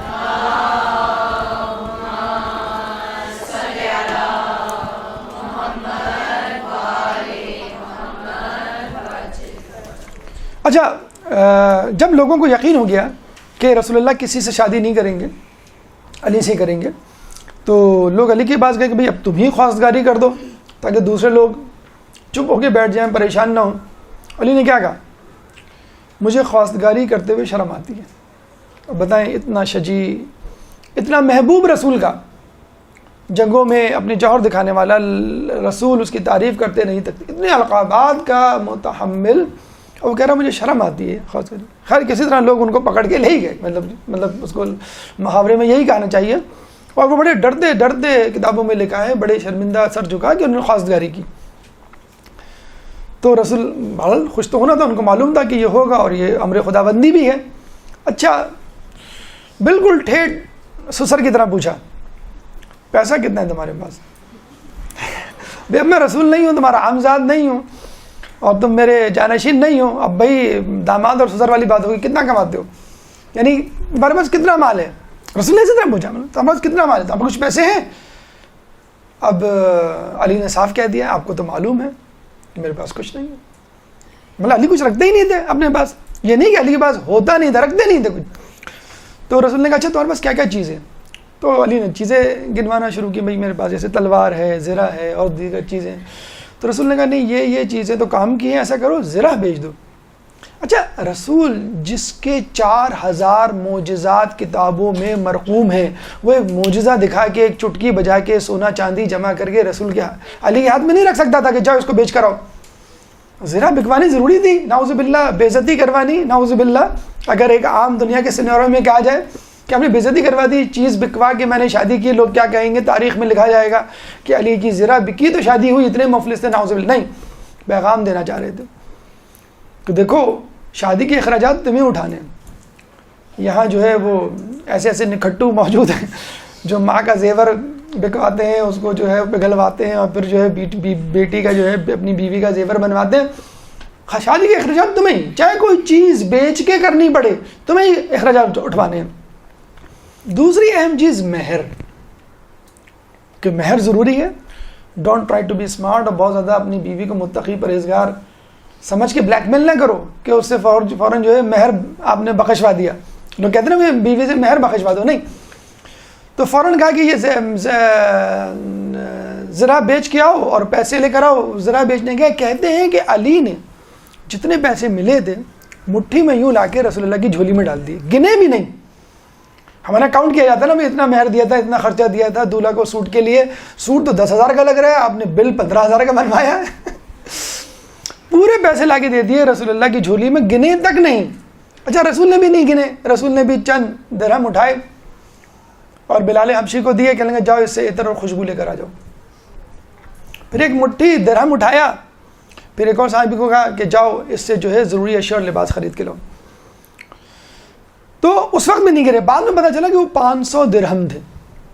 جب یہ چیزیں آ گئیں 16 یا 26 چیزیں ملتی ہیں, برتن تھے, کپڑے تھے, بستر تھا, جو بھی ضروری اشیاء تھیں وہ آ گئیں, تو رسول اللہ نے کہا کہ بارک اللہ لأہل بیت, کہ اللہ تعالیٰ ان چیزوں کو اہل بیت کے لیے مبارک کرے. رسول اللہ نے دے دیا. اچھا اب یہاں ہمیں کیا پتہ چلتا ہے؟ مہر کی امپورٹنس, کی مہر ہونا چاہیے. یہاں ہمیں کیا پتہ چلتا ہے؟ جہیز کی امپورٹنس. سوری ٹو سے, جہیز امپورٹنٹ ہے, بہت ضروری ہے, جہیز دینا چاہیے, لیکن مہر کی رقم سے. یہ انگوٹھا میں مردوں کو دکھا رہا ہوں. مہر کی رقم سے دینا چاہیے. آپ جو ہے لڑکی والوں پہ 500 درہم تھے مہر کے, رسول اللہ نے چیزیں منگوائیں 63 درہم کی چیزیں آئیں. تو جہیز کہاں سے آیا؟ مہر کی رقم سے آیا. اچھا ابھی بھی عرب کنٹریز میں یہی رول ہے, وہاں کے لڑکے جو ہیں وہ سر پکڑ کے بیٹھے ہوئے ہوتے ہیں کہ مہر کی رقم کہاں سے پیدا کریں. 5-5 6-6 سال کی سیلری جمع کرتے ہیں, تب کہیں جا کے مہر کی رقم بنتی ہے, پھر کہیں جا کے شادی کرتے ہیں. بہت مشکل ہے عرب ممالک میں. تو یہاں تو ماشاءاللہ بڑا آسان ہے شادی کرنا, اور شادی کر کے بھی آپ احسان جتا رہے ہوتے ہیں لڑکی والوں پہ, لکھوا رہے ہوتے ہیں کہ مجھے جہیز میں یہ چاہیے, جہیز. اچھا دیکھیں جہیز آپ دیکھیں ضرورت کی اشیاء تھیں جو ہونی چاہیے, سامان تعیشات نہیں تھا. لڑکے والے آئے, لڑکے والوں کے پاس بھائی وہ جہیز لکھوانا ہے, ہم کو جہیز لکھوانا ہے. جی جو چیزیں ہیں کوئی خاص چیزیں نہیں ہیں, بس ٹر دے دیے گا. انہوں نے کہا کیا ٹر دے دیں؟ بھائی موٹر دے دیں, کمپیوٹر دے دیں, پرنٹر دے دیں, ریفریجریٹر دے دیں, جنریٹر دے دیں. کہلیں ہم آپ کے ایک مسٹر کے لیے اتنے سارے ٹر نہیں دے سکتے. لے جائیں اپنے مسٹر کو آپ, ہمیں یہ ٹر نہیں چاہیے, عمر بھر ٹر سننی پڑے گی. جنریٹر خراب ہو گیا, اپنی اماں کو بولو کیسا دیا تھا, دوسرا لے کر آئیں. تو یہاں پہ جو ہے وہ ٹر جو ہے وہ رٹ لگائی بھی آپ نے, لسٹ بنا کے دی. اچھا یہ عجیب کانسیپٹ ہے, یہ سمجھ میں مجھے بچپن سے نہیں آتا. میں بچپن سے اس بات کے خلاف ہوں. یہ نہیں کہ جب شعور کی منزل کو پہنچا کہ جہیز کی باقاعدہ نمائش کی جاتی ہے, جہیز کی نمائش کی جاتی ہے. ہاں بھائی لڑکی کا جہیز کا, ہاں بھائی اس کمرے میں آ جاؤ. اتنے لمبے بستر پہ اور اتنی ساری چیزیں, یہ دیا. مجھے بتائیں جو نہیں دے سکتا اس کے دل پہ چھریاں چلتی ہوں گی کہ نہیں؟ نمبر 1. نمبر 2, آپ نے ریاکاری کی. نمبر 3, ہو ہی نہیں سکتا ان خواتین میں کوئی بی جمالو نہ ہو جو نقص نہ نکالے. یہ کیا دے دیا؟ یہ تو آؤٹ ڈیٹڈ ہو چکا ہے. وہ اصل میں ہم نے 10 سال پہلے جمع کیا تھا لڑکی کے لیے. آج کا تو نہیں پتہ, لیکن ہمارے زمانے میں ہوتا تھا کہ مائیں جو ہیں وہ لڑکی کے بچپن سے اس کا جہیز جمع کرتی تھی. بہت بڑا اتنا اونچا صندوق ہوا کرتا تھا, اس صندوق میں وہ جہیز جمع ہوتا تھا. رکابیاں جمع ہو رہی ہیں, چمچہ, کفگیر, کسی نے گفٹ دے دیا, بڑی اچھی کفگیر ہے, یہ جہیز کے لیے رکھ لو. مائیں ماشاءاللہ بڑا ہمیں وہ ہوتا تھا کہ مائیں جو ہیں وہ ضرورت کے استعمال کی چیزیں خود نہیں استعمال کر رہی, بیٹی کے لیے رکھ رہی ہیں. 10 سال 20 سال بعد اس کی شادی ہونی ہے اور وہ جہیز جمع ہو رہا ہے, اور جہیز کی نمائش. اور آپ نے دیکھ لیا, دیکھیں اسلام جو ہے وہ پابندی اور سختی اور رہبانیت کا مذہب نہیں ہے. رسول کیا اچھا لوگ یہ کہتے ہیں مہر ایک ٹرسٹ, وہ دیکھا جائے تو ایک سیکیورٹی ہے عورت کے لیے. تو نعوذ باللہ رسول اللہ مولا سے سیکیورٹی مانگ رہے ہیں, مولا علی سے کہہ رہے ہیں تم میری بیٹی کی سیکیورٹی. تو مہر کیا سیکیورٹی تو ہے, بتا رہے ہیں کہ سیکیورٹی سمجھو یا شک سمجھو. ایک شک بھی لوگ کہتے ہیں آپ نے شک کر رہے ہیں جو اتنا بھاری مہر رکھ رہے ہیں. لوگ یہ بھی کہتے ہیں بھئی عام ایوریج کا جو بھی مہر ہوتا ہے وہ رکھے. تو مہر بھی ضروری ہے, جہیز بھی ضروری ہے. مہر کی رقم سے جہیز ہونا چاہیے. اب آپ کیلکولیٹ کیجئے مہر کتنا ہونا چاہیے, جہیز کتنا ہونا چاہیے. جتنا مہر رکھنا رکھے, جتنا جہیز دینا دے. 500 درہم کا مہر تھا اور 63 درہم کا جہیز تھا. نکالے ریشو کتنا بنتا ہے؟ 10% بنتا ہے, تقریباً 10-12% بنتا ہے. تو اس کا مطلب یہ ہوا کہ اگر جہیز 1 لاکھ کا ہے تو مہر کتنا ہونا چاہیے؟ 10 لاکھ. 10%, 10 لاکھ ہونا چاہیے مہر. کوئی ہے بیوقوف جو دے گا؟ کبھی دیکھا آپ نے کہ جہیز کم ہو مہر کی رقم زیادہ ہو؟ کبھی نہیں ہوتا, مہر کم ہوتا ہے. مہر کی جب بات آتی ہے جی وہ اصل میں بیٹے کی ابھی نئی جاب لگی ہے اور پتہ نہیں کیا جو بہانے اور وہ آنے شروع ہو جاتے ہیں. تو مہر کی رقم سے جہیز کا انتظام ہونا چاہیے. اور اگر ایسا نہیں ہوگا, جیسے الٹا جیسے ہو رہا ہے ہمارے یہاں, تو وہی ہوگا جو ہمارے معاشرے میں ہو رہا ہے کہ لڑکی کے ہونے پہ منہ بنا کریں گے اور لڑکے کے ہونے پہ جو ہے وہ منہ کھل جائے گا. آپ خود بتائیں کہ عورت کفالت کی ذمہ دار ہے یا مرد کفالت کا ذمہ دار ہے؟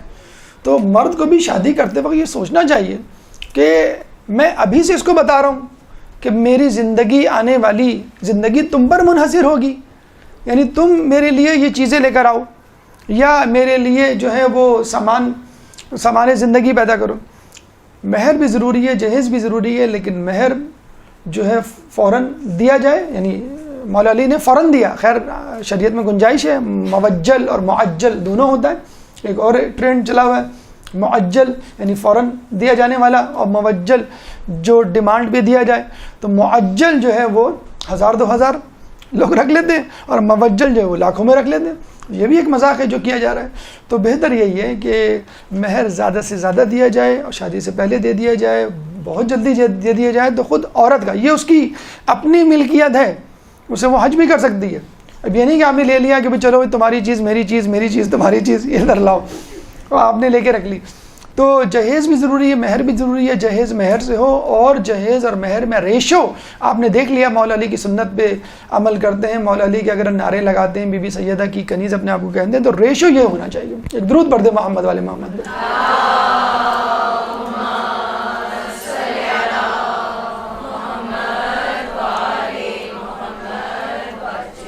تیاری.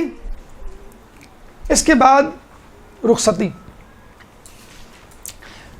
کہتے ہیں کہ بی بی کے عقد اور رخصتی کے درمیان وقفہ تھا. اب کتنا تھا؟ مختلف روایتیں ہیں. 19 دن، 1 سال 19 دن، 6 مہینے، 1 مہینے، تمام چیزیں ہمیں کتابوں میں ملتی ہیں. 19 دن اس لیے کہ 19 ذی الحجہ جو ان کی رخصتی کا دن ہے. ٹھیک ہے. 1 سال 19 اس لیے کہ کچھ روایتوں میں 6 مہینے اور 1 مہینے کا تذکرہ، تو لوگ کہتے ہیں شاید 19 دن نہیں ہو سکتے، 1 سال 19 دن.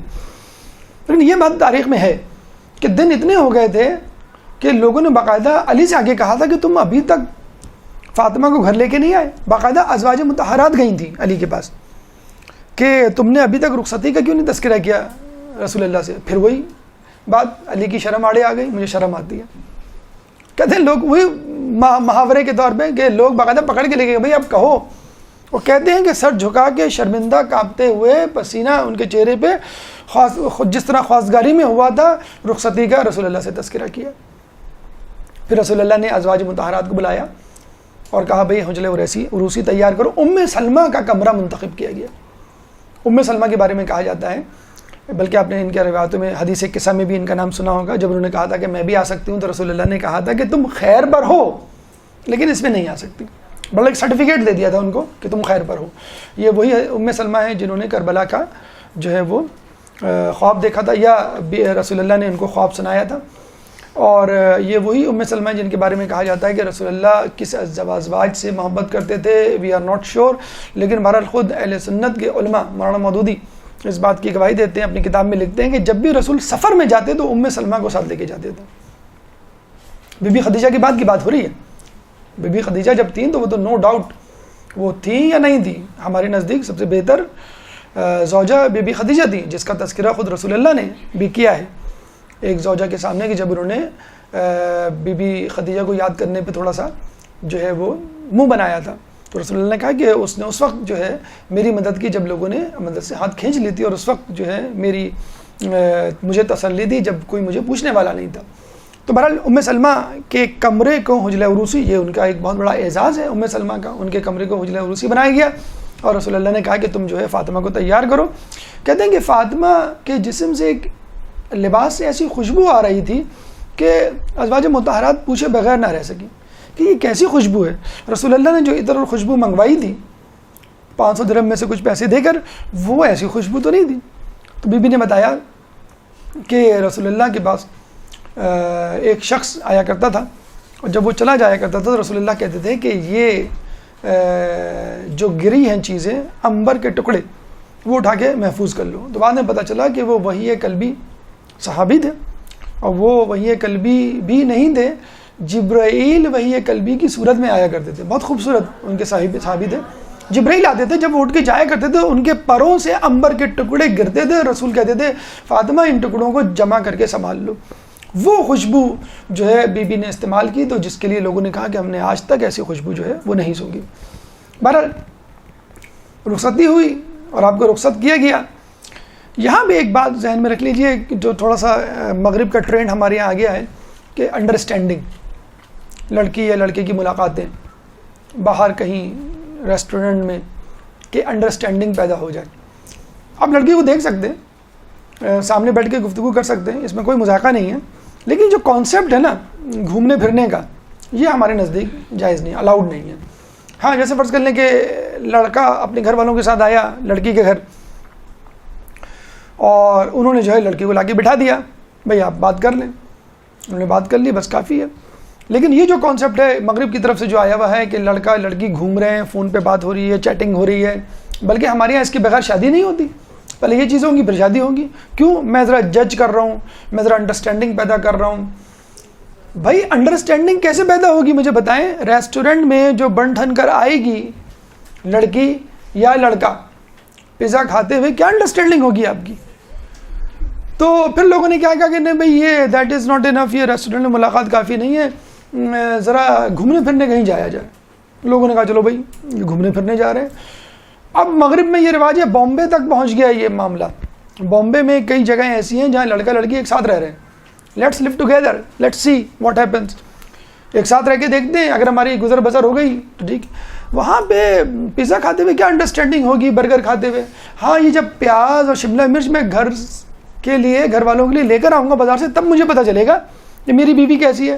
اور بیوی جب مجھے خود اپنے ہاتھوں سے قورمہ اور بریانی پکا کے کھلائے گی تب مجھے پتہ چلے گا. تو وہ باقاعدہ ساتھ رہنا شروع کر دیا بامبے میں لڑکیوں نے لڑکوں نے ایک ساتھ، کہ جب ہماری انڈرسٹینڈنگ ڈیولپ ہو جائے گی پھر ہم شادی کریں گے. الحمدللہ یہاں پہ ایسا معاملہ نہیں ہے. تو انڈرسٹینڈنگ تو بھائی یہاں تک ہوگی. اچھا چلیں کتنی انڈرسٹینڈنگ؟ پھر لوگ کہیں گے اب ضرورت ہی کیا شادی کی، ہم ساتھ رہ تو رہے.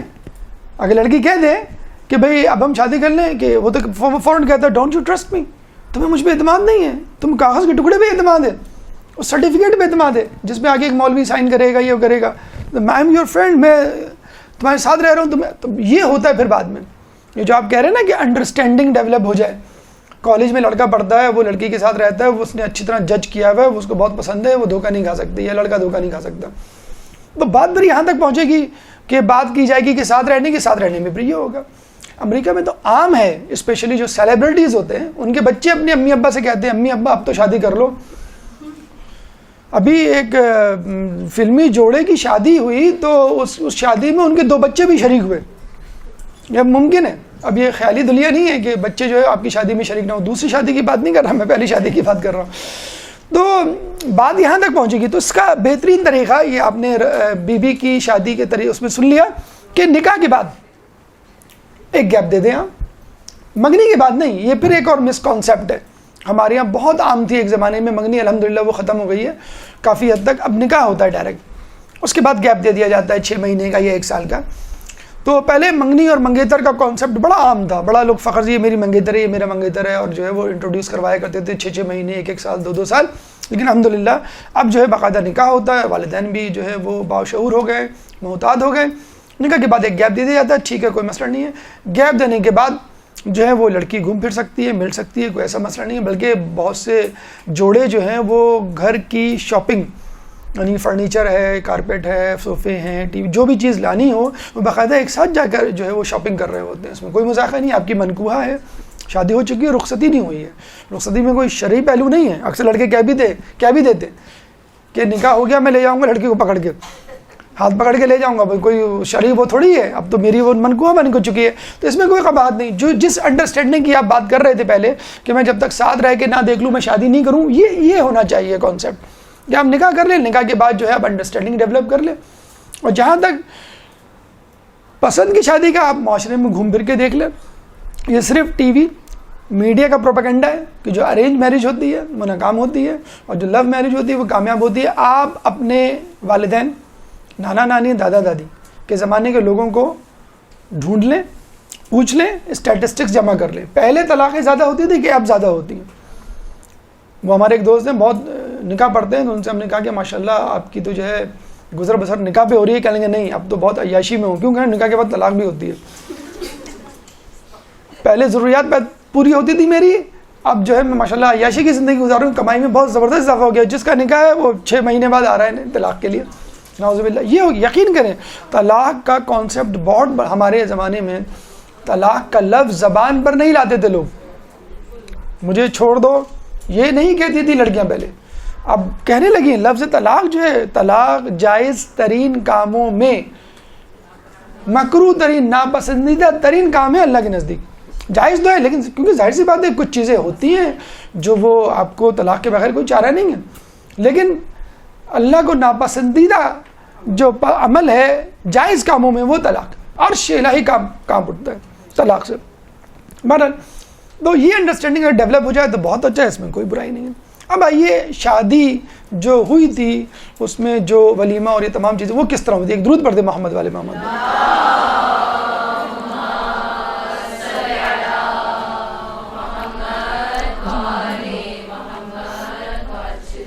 اچھا ولیمہ ظاہر بات ہے رخصتی کے بعد تو رسول اللہ نے کہا, یعنی سسر نے اپنے داماد سے کہا کہ ولیمے کے کھانے میں گوشت اور روٹیاں میرے ذمے, اور گھی اور خرما یعنی کھجوریں تمہارے ذمے. یعنی کھانا ہمارے ذمے, کولڈ ڈرنک تمہارے ذمے, یا سویٹ ڈش تمہارے ذمے. اگر ہم آج کل کے اس میں بولیں تو مجھے بتائیے کس میں زیادہ خرچہ ہوتا ہے, کھانے میں یا سویٹ ڈش پہ؟ سویٹ ڈش پہ کھانے میں ہوتا ہے. آپ 5 قسم کی سویٹ ڈش ہوں گے تو ہوگا, تو کھانے میں زیادہ ہوتا ہے. اچھا یہ بھی دیکھیں ولیمے میں شیئر کیا گیا ہے, اس میں کیا برائی ہے؟ خوجہ کمیونٹی میں دیکھا گیا ہے ریسیپشن ہوتا ہے, آپ کو معلوم ہوگا وہ کمبائنڈ ہوتا ہے.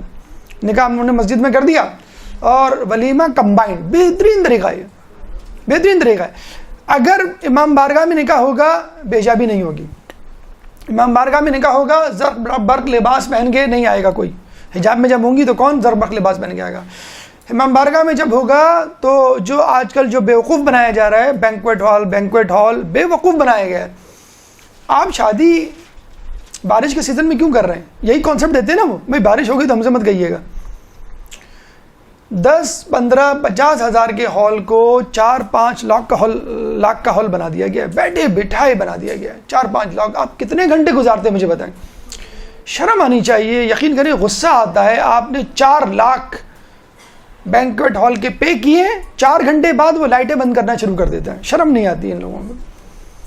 4 لاکھ ہم نے دیے ہیں, 4 گھنٹے ہمیں جو ہے وہ گزارنا مشکل ہو رہا ہے. آپ کو معلوم ہے لوگ پہنچتے کب ہیں؟ 11 بجے پہنچتے, وہ 1 بجے 12 بجے لائٹیں بند کرنا شروع کر دیں. شرم نہیں آتی ان لوگوں کو.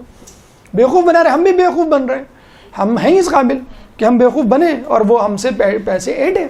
تو بہترین طریقہ یہ ہے کہ امام بارگاہ میں شادی کریں, اور ولیمے کے لیے کسی کمیونٹی ہال کا انتخاب کریں. آج کل ہمارے کمیونٹی ہال بن گئے, بلکہ اگر چاہیں تو خود مسجد کے ساتھ جو گراؤنڈز ہوتے ہیں وہ ایک الگ بات ہے. لوگ کیا کہیں گے, یہ ایک بڑا مسئلہ ہے ہمارے معاشرے میں.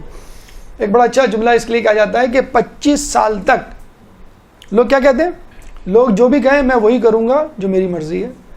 یعنی لوگوں کی باتوں کی میں پرواہ نہیں کروں گا. 25 سے 50 سال کے درمیان کیا کہتا ہے آدمی, لوگ کیا کہیں گے, اچھا نہیں لگتا ہے, لوگ کیا کہیں گے, برا لگتا ہے.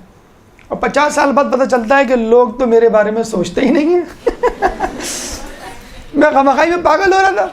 25 سال تک لوگ سوچ رہا تھا کہ لوگ منہ بناتے ہیں تو میں ان کو چڑھانے کے لیے جو ہے بال ایسے بناتا تھا ویسے بناتا تھا, یا میں حجاب نہیں کرتی تھی, یا نماز غصے میں نہیں پڑھتی تھی کہ لوگ کیا کہیں گے. اور 25 سال کے وہ لوگوں کی مجھے کوئی پرواہ نہیں ہے. 25 سال کے بعد میں نے ہر وہ کام کیا جو لوگوں کو پسند ہو کہ لوگ کیا کہیں گے. 50 سال بعد پتہ چلا کہ ارے پھپھو کو تو پتہ ہی نہیں تھا کہ جو میں نے وہ لباس پہنا تھا وہ نیا تھا, وہ سمجھ رہی تھی پرانا والا لباس ہے. کسی کو نہیں پتہ ہوتا. آپ برتھ ڈے میں نہیں گئے, آپ فون کر کے پوچھ رہے ہیں فلاں آئے تھے, کسی نے کچھ پوچھا, کسی نے کچھ پوچھا, میرا پوچھا, کسی نے نہیں پوچھا. آپ شرمندہ ہو جاتے ہیں. بولے ہاں اصل میں ہم بوڑھے نہیں ہو گئے. آپ لوگ کبھی بھی کیئر نہیں کرتے آپ نے کیا پہنا ہے, کیا کھلایا, کچھ بھی نہیں. تو یہ خدا رہا یہ جو ہے نا, اگر آپ یہ کہتے ہیں کہ لوگ کیا کہتے ہیں تو آپ شرک کر رہے ہیں. سیدھی ایز سمپل ایز دیٹ. برا ماننے کی بات نہیں ہے. اگر آپ یہ سمجھتے ہیں کہ لوگ کیا کہیں گے اور لوگوں کے کہنے پر اپنی زندگی گزار رہے ہیں تو اس کا مطلب ہے اللہ کے کہنے پہ نہیں گزار رہے. تو شرک اصغر کیا پورا شرک ہو گیا. لوگوں کے لیے نماز پڑھنا, لوگوں کے لیے شادی کا انتخاب کرنا, لوگوں کے لیے جہیز تیار کرنا کہ لوگ کیا کہیں گے, بے عزتی ہو جائے گی وغیرہ وغیرہ. اور وہی لوگ ولیمے کا کھانا 5 اسٹار ہوٹل میں کر دیں تو کھانا کھا کے نکل کے کیا کہتے ہیں, ٹوتھ پک سے دانت میں خلال کرتے ہوئے رہتے میں نمک کم تھا, رہتے میں نمک کم تھا. تو لوگ تو پھر بھی نہیں باز آئیں گے. مجھے بتا دیں کون سی ایسی شادی ہے جس میں جھگڑے نہ ہوئے ہوں, لوگوں نے ایک دوسرے کی غیبتیں نہ کی ہوں, یا آپ کو جو ہے برا بھلا نہ کہا ہو. تو لوگوں کی بات نہ سنیں, یہ دیکھیں کہ آپ سے بی بی, آپ سے مولا, آپ سے رسول اللہ, اللہ زمانے کا امام راضی ہے یا نہیں راضی ہے. بہرحال رسول نے کیا کہا؟ رسول نے یہ نہیں کہا کہ لوگ کیا کہیں گے, میں جو ہوں کھانے کا بندوبست کر رہا ہوں. 75% شیئر تو رسول اللہ کی طرف سے ہو گیا. اب وہ مہر کی رقم سے ہو, کسی بھی رقم سے ہو, گوشت اور روٹی کا انتظام رسول نے کیا, گھی اور کھجور کا انتظام مولا علی نے کہا. رسول اللہ خود کہتے ہیں آستین چڑھا کر خرموں اور گھی کو آپس میں مکس کر رہے تھے. دیکھا آپ نے سسر کو ولیمے کا کھانا پکاتے ہوئے؟ کوئی قباحت نہیں, رسول اللہ سے سیکھیے آپ. سسر ہے, ایک ڈگنیٹی ہوتی ہے, وہ تو ریسپشن میں بھی نہیں کھڑا ہوتا سسر, جو ہے وہ ٹیبل پہ بیٹھا ہوتا, بچوں کو کہتا ہے تم جا کے کھڑے ہو. تو یہاں پہ جو آستینیں چڑھا کر تاریخ کتابوں میں لکھا ہوا ہے, وہ جو ہے وہ حلوہ بنا رہے ہیں کھجور کا. تو کھجور اور گھی تمہاری طرف سے, اور گھی, گوشت اور روٹیاں ہماری طرف سے. رسول کو علی کو کہا کہ جاؤ لوگوں کو دعوت دے کر آؤ. اب علی گئے مسجد میں, مجھے لگتا ہے اس دن ہی زیادہ نمازی تھے, 4000 لوگ. اوئے ہوئے ہوئے. اب علی کہنے لگے کہ ٹھیک ہے, اس میں کچھ جان پہچان کے ہوں گے, کچھ قریب کے ہوں گے, دشمن بھی ہوں گے. دشمن تو خیر ماشاء اللہ تھے ہی. میں نے کہا مجھے دیکھیں علی کی وہ دیکھیں سخاوت, اور وہ دیکھیں کہ ایک وہ ذبح کیا گیا تھا بھیڑ جو ہوتی ہے, شیپ, گوسفند, اور چند روٹیاں تھیں, جاؤ لوگوں کو بلا کے لاؤ. اب وہ گئے تو پتہ چلا کہ مسجد تو بھری ہوئی, اور علی نے کہا کہ مجھے برا لگا کہ میں چند لوگوں کو دعوت دوں اور چند لوگوں کو چھوڑ دوں. تو میں ایک اونچی جگہ پہ کھڑا ہو گیا. ہم ہوتے تو خاموشی سے, اور خاموشی سے کہ ذرا وہاں آ جائیے گا آپ, نہیں کہیں نہیں جا رہے, آپ نماز پڑھیں. ہوتا ہے نا, جو جب کھانے پہ پابندی لگی تھی آپ اشارے سے کہہ دیتے ہیں پیچھے والے گیٹ سے آ جائیں. اچھا اور آپ جا رہے ہیں کیا؟ نہیں ہم تو نہیں جا رہے. اچھا نہیں, پھر ٹرانسپورٹ نہیں ملے گی آپ کو, چلے جائیں تو اچھا. عجیب سما ہوتا ہے, پریشانی, ٹینشن کہ کس کو گھر میں بلائیں کس کو نہ بلائیں. وہ لوگ دیکھ کی خوشبو جو ہے وہ 40 گھروں تک پہنچ جاتی ہے. تو مولا علی نے کہا کہ مجھے برا لگا کہ میں چند لوگوں کو دعوت دوں, چند لوگوں کو چھوڑ دوں, اور اتنے لوگوں کو چھوڑ دوں. ایک بلند جگہ پہ کھڑے ہو گئے اور کہا اجیبو الی ولیمت فاطمہ, آؤ فاطمہ کے ولیمے کی طرف. آواز دو, اللہم صلی اللہ.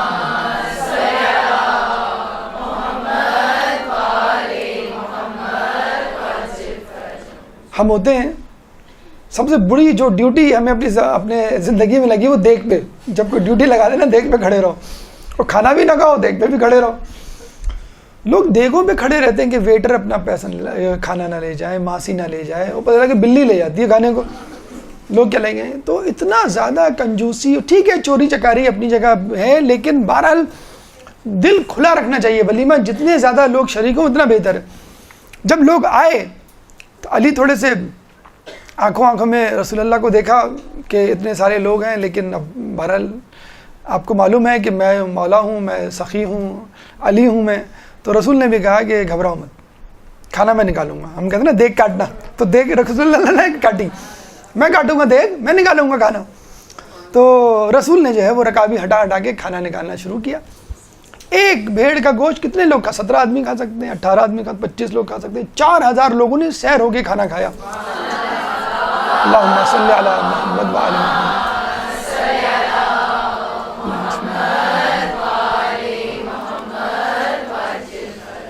دیکھیے کتنے فنکشنز ہوئے بی بی کی شادی میں. نکاح جس کا خطبہ رسول اللہ نے پڑھا, اور ادھر سے خود مولا علی نے پڑھا. ٹھیک ہے, آن دا اسپاٹ ہو گیا نکاح. یہاں ٹینشن نہیں مولانا کو بلانے کی. ہاں لیکن بہتر ہے, اچھی ٹینشن ہے. اگر اکیلے پڑھنے لگے تو بہت سارے نکاح. تو جو ہے وہ اتنا سا سیاہ ہوتا, کوئی مسئلہ نہیں ہے, کوئی 2 لائنیں ہیں وہ. تو وہ جو ہے مولا علی کتنے فنکشنز ہوئے خطبہ مولا علی نے, رسول نے پڑھا, اس کا جواب خود رسول اللہ نے کہا کہ اب تم پڑھو. انہوں نے پھر جواب دیا, خدا کی حمد و ثنا اور تمام باتیں. اور اس کے بعد پھر کون سا فنکشن ہوا؟ ولیمہ. مجھے بتائیں اس میں گیٹ رکائی کہاں ہے, انگلی چھڑائی کہاں ہے, جوتا چھپائی کہاں ہے, کھیر چٹائی جس کے بعد پٹائی, یہ سب رسمیں کہاں ہیں؟ مہندی کہاں ہے؟ مایوں کہاں ہیں؟ مجھے بتائیے. مطلب مہدی مایوں کے لیے جتنے آج کل لباس سلوائے جاتے ہیں اتنے لباس جو اس کے لیے بھی نہیں سلوائے جاتے. شام غزل ہوتی ہے, دیکھیں آپ اتنی بڑی اچھی بابرکت محفل کے ابتدا شیطان کے سازندوں سے کر رہے ہیں. شیطان کے ساتھ کیسے برکت ڈالے گا؟ کیوں برکت نہیں ہوتی مجھے بتائیں. میاں بیوی کی زندگی میں, کیونکہ اس میاں بیوی کی ابتدا, ان کے سفر کی ابتدا اس عمل سے ہوئی ہے جس عمل کو شیطان نے شروع کیا تھا قابیل کے ساتھ. بے پردگی ہوگی, اسراف ہوگا, آپ دیکھ لیجئے. خیر لوگ بھی آگے ہیں اور پکانے والے بھی حاضر ہیں. تو جتنی بھی آپ دیکھ لیجئے, جو انگلی چھڑائی ہوتی ہے آپ نے دیکھا ہوگا, اس میں نامحرم کا ہاتھ نہیں ٹچ ہو رہا. جتنی رسمیں ہیں, جو دولہا کی بہنیں کھڑی ہو جاتی ہیں گیٹ رکائی کے لیے, جتنی رسمیں ہیں اولین شرط بے پردگی ہے. آپ دیکھ لیجئے, جتنی رسمیں زیادہ ہوں گی اتنی بے پردگی زیادہ ہوں گی, جتنی رسمیں کم ہوں گی اتنی بے پردگی. ہم ابھی اپنے دوست کی شادی میں گئے, ایک دن پہلے اتفاق سے اس کو تحفہ دینا تھا تو موقع نہیں ملا تھا, اور ہم نے کہا وہاں دیں گے تو وہ بعض اوقات تحفہ ادھر ادھر مسپلیس ہو جاتا ہے. ایک دن پہلے, ایک رات پہلے, یعنی اگلے دن شادی, آج رات ہم اس کے گھر گئے تو پریشان ہو گئے. غلط گھر تو نہیں آ گئے, کوئی لائٹیں نہیں, کوئی دھند رکھا نہیں, اندر سے مہمانوں کی قہقہوں کی آوازیں بھی نہیں آ رہی. نوک کیا, بیل بجائی, ہم سمجھے شاید یہ گئے ہوئے کسی فنکشن میں, مہندی مایوں جو بھی. نوک کیا, اندر گئے, اندر بھی ہو کا عالم, جیسے کوئی نہیں سوتے میں سے کسی کو اٹھا دیا ہو. ہم نے کہا سوری وہ آپ کو ڈسٹرب تو نہیں کیا, مہمان ہے کہ نہیں؟ مہمان تو کوئی بھی نہیں ہے, کوئی مہمان نہیں تھا. یقین کریں گے آپ, ناٹ اے سنگل گیسٹ, ایک مہمان نہیں تھا گھر میں. وہ ہم بیٹھے, خیریت. میں نے کہا آپ کو فون کیا تھا آنے سے پہلے, آپ کہاں تھے؟ کہ میں ذرا پارک میں تھا. پارک میں کیا کر رہے تھے؟ پارک میں وہاں پہ کوئی فنکشن. کہ نہیں وہ بیٹی کو میں واک کرانے لے جاتا ہوں. کہ نہیں بیٹی جس کی شادی ہے کل؟ کہ نہیں ہاں. کہ لیں گے وہ بیٹی نے کہا کہ ہم روزانہ واک پہ جاتے ہیں تو آج بھی میں آپ کے ساتھ جاؤں, کیا حرج ہے, آپ کی روٹین ہماری ہے. تو ہم نے کہا کہ یہ کوئی فنکشن, کوئی مایوں, کوئی مہندی اور لوگ اور گیسٹ نہیں, کچھ بھی نہیں, کچھ بھی نہیں, کوئی نہیں, جہیز وغیرہ کوئی مکان سے ظاہر ہی نہیں ہو رہا تھا. کوئی فنکشن نہیں کیا, ڈائریکٹ ایک نکاح تھا, وہ بھی انہوں نے اپنے ہی جاننے والوں کے, جو اپنے جاننے والے تھے, 2 عالم دین. ان کو ہم نے کہا ہم نے کسی مشہور عالم دین کا نہیں انتخاب کیا. نہیں, بس یہ ہیں عالم دین ہمارے جاننے والے تھے, ان کو کر دیا. اپنے ہی گھر میں جو ہے وہ نکاح کا اہتمام کیا, سادہ سی تقریب, اور شادی میں ایک اضافی فنکشن نہیں. مجھے بتایا ان کا کتنا ٹائم بچ گیا ہوگا, کتنا پیسہ بچا ہوگا. آپ یہی پیسہ آپ اپنی بیٹی کو دے دیں, بعد میں لاکھوں روپے خرچ ہو جاتا ہے کہ نہیں ہو جاتا ہے. آپ ایک چھوٹا سا فنکشن کریں اور وہ دلہن والوں کی جو پوری, دولہا والوں کی جو پوری ریل ہوتی ہے, اب جوتا چھپائی جو آپ کر رہے ہوتے ہیں, کتنے لوگ آتے ہیں, بھائی کی جو ہیں وہ سسرال والی, یہ تمام چیزیں, وہی پیسہ آپ جو ہے وہ لڑکی کو دے دیں. اس میں کیا برائی ہے؟ فنکشن بھول جائیں گے لوگ, لیکن لڑکی کو جو پیسہ دیں گے آپ, وہ زیادہ وہ اس کے کام آئے گا. دوسری بات یہ کہ آپ غیبتوں سے, اسراف سے, بے حجابی سے, موسیقی سے, یہ جو فضول گوئی ہوتی ہے, اتنے سارے جو گناہ ہو رہے ہوتے ہیں, ان سے آپ بچ جائیں گے. تو خدا را جتنے فنکشن, اور مجھے بتائیں یہ کہ ان کاموں میں اگر ہم اور آپ ابتدا نہیں کریں گے تو کون دنیا والے ابتدا کریں گے؟ تو یہ بھول جائیے, یہ ذہن سے نکال دیجئے کہ لوگ کیا کہیں گے. آپ یہ دیکھیں کہ اللہ تعالیٰ جو ہے وہ کیا کہے گا. اللہ تعالیٰ کے نزدیک افضل ہے, بہتر ہے کہ نہیں. اور آپ دیکھیے گا پھر دھڑا دھڑ شادیاں ہوں گی. شادی کی ایک وجہ یہ نہیں ہے کہ لڑکا کماتا نہیں ہے, شادی کی ایک وجہ یہ نہیں ہے, مین وجہ جو سمجھی جاتی نہیں. اصل وجہ آپ پوچھیں لڑکوں سے یا لڑکیوں سے, جہیز ہے لڑکیوں کے لیے, اور لڑکے کے لیے شادی کے اخراجات. وہ کہے گا لڑکی کو میرے گھر آ کے رکنا ہے, کمرہ ہے تیار, کون سا ایسا بڑا مسئلہ ہے, لیکن جو شادی کے اخراجات ہیں وہ کیسے میں پورا کروں گا. 4-5 لاکھ تو کہیں نہیں گئے. اسی طرح لڑکی, ایک ایوریج اس کی میں بات کر رہا ہوں, ورنہ آج کل دلہن کا میک اپ 50,000 سے کم کا نہیں ہوتا, اور ڈھنگ کی جگہ سے گھر آئے. پتہ لگا کہ میک اپ کرنے کے بعد زیادہ بری لگ رہی ہوتی ہے. میک اپ کرنے سے پہلے زیادہ نور تھا اس کے چہرے پہ, میک اپ کرا کے ایک عجیب کانسیپٹ بنایا ہوا ہے. اور وہ میک اپ ایسا جیسے وہ دیوار پہ پلستر نہیں ہوتا, اس سے زیادہ آپ وضو نہیں کر سکتے. چلو بھائی وہ تو شکر ہے ہمارے یہاں ظہرین مغربین کا کانسیپٹ ہے, باقیاں کو تو ایسی دھڑا دھڑ پوری 5 کی 5 نمازیں جاتی ہیں آپ کی, کہ وہ ڈسٹمبر ہے, اس کو باقاعدہ ریک مال سے آپ گرج کو اتاریں, پھر کہیں جا کے کوئی سلوشن لگائیں, اترے. تو یہ حال کر دیا ہے, کتنے گناہ ایک ساتھ کر رہے ہوتے ہیں فقط ایک دن, فقط چند دن کے لیے. تو جس کام کی ابتدا آپ کے گناہوں سے ہوگی, اس کا اختتام بھی برا ہی ہوگا. اس کے بعد جب رخصتی ہوئی تو رسول اللہ جناب سیدہ کے گھر گئے اور جا کے پوچھا امام علی سے کہ تم نے میری بیٹی کو کیسا پایا؟ کیا جواب دیا؟ بڑے خوبصورت ہیں، بڑے اسمارٹ ہیں، بڑی کیئرنگ ہیں، بڑا خیال رکھتے. کچھ نہیں کہا. کیا کہا کہ میں نے جو ہے دین کی راہ میں اپنا بہترین معاون پایا. مولا علی کا یہ قول تھا اور جناب سیدہ کا بھی یہی کہ دین کی راہ میں بہترین. تو ہمیں شریک حیات کے لیے جو انتخاب کرنا ہے اس لیے کرنا ہے کہ دین کی راہ میں معاون بنے. آپ جس دین پہ چل رہے ہیں آپ اس پہ جو ہے خود بھی قائم رہیں اور اس کو بھی قائم رکھیں، بلکہ اس کے ایمان میں اضافے کا سبب بنے. اس کے بعد جو ایک اہم واقعہ جو بی بی کے حوالے سے ہمیں ملتا ہے، جو ہم نے شاید پہلے بھی سنایا تھا لیکن ابھی سنانا ضروری بھی ہے، اگر تکرار بھی ہو جائے تو کوئی حرج نہیں. ایک درود پڑھ دے محمد والے محمد. اللہم صلی علی محمد.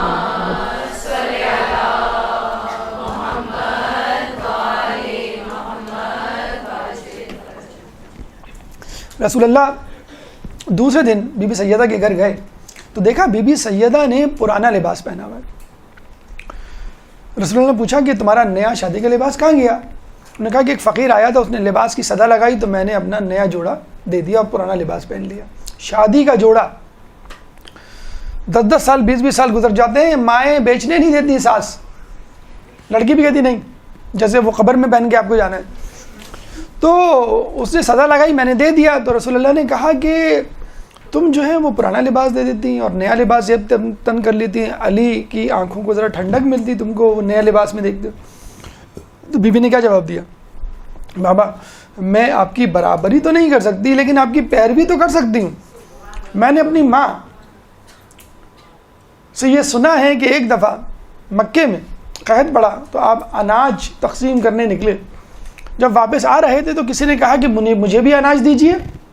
آپ نے مجھے اناج نہیں دیا تو آپ نے کہا کہ بھئی اناج ختم ہو چکا ہے. تو آپ نے کیا کہا کہ میرے پاس کچھ بھی نہیں ہے. تو اس نے کہا نہیں میں تو لے کے جاؤں گا. تو آپ نے کیا کیا؟ آپ نے جو ہے اپنا کرتا اتار کے دے دیا اور جو اناج کی بوری تھی خالی اس بوری کو پہن کر آئے. ہمارے کپڑے کا ایک دھاگا نکل آئے، بر نکل آئے، استری ٹھیک سے نہ ہو، رنگ اتارا ہے، ہم وہ کپڑے پہن کے باہر نہیں نکلتے. رسول جو ہے وہ آٹے کی بوری پہن کر جو ہے وہ گھر آ رہا ہے. تو میں آپ کی برابری تو نہیں کر سکتی، پیروی تو کر سکتی ہوں. یہ دیکھ کر رسول اللہ جو ہے وہ بہت متاثر ہے اور یہ کہا کہ فاطمہ تم دعا کرو، میرے ساتھ دعا کرو.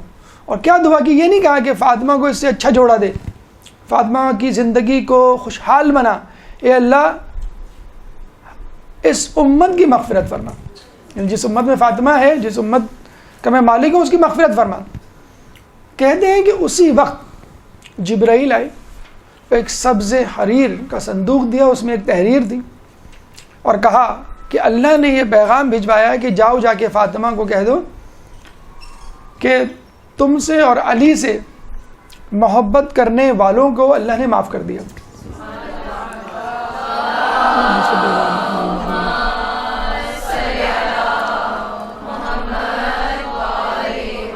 یہ تھا عوض فاطمہ کے ایثار کا کہ فاطمہ کے اور علی کے چاہنے والوں کو معاف کر دیا گیا. اور پھر کہتے ہیں جب سبز حریر کے صندوق کو کھولا گیا تو اس میں ایک رقعہ تھا کہ جس میں جو ہے اللہ تعالیٰ نے فاطمہ، علی، حسن و حسین کے چاہنے والوں کی مغفرت کا پروانہ رکھ دیا تھا. اور رسول نے کہا تھا کہ تم اس کو اپنی قبر میں ساتھ لے کر جانا، قیامت میں یہ رقعہ پیش کرنا. جب بی بی کی شہادت ہو رہی تھی تو ان کے پاس ایک صندوق پڑا ہوا تھا. مولا علی نے پوچھا یہ کیسا صندوق ہے؟ تو جناب سیدہ نے پورا واقعہ سنایا. شادی کے جوڑے کو دے کر اس بہترین ایثار کے سبب فاطمہ کے چاہنے والوں کی خیر ہو گئی، چاہنے والوں کی بخشش ہو گئی. اب کیا ہمارا حق اتنا بھی نہیں بنتا کہ کم از کم ان کی پیروی کرتے ہوئے جو اضافی جوڑے ہمارے گھر میں ہیں، وہ جوڑے جو ہم نہیں پہنتے، نہیں پہنیں گے، شادی کے وہ جوڑے جو بہت بھاری ہوتے ہیں جن کو عام محفلوں میں نہیں پہنا جاتا، کیا ہم کسی غریب کی شادی میں نہیں دے سکتے؟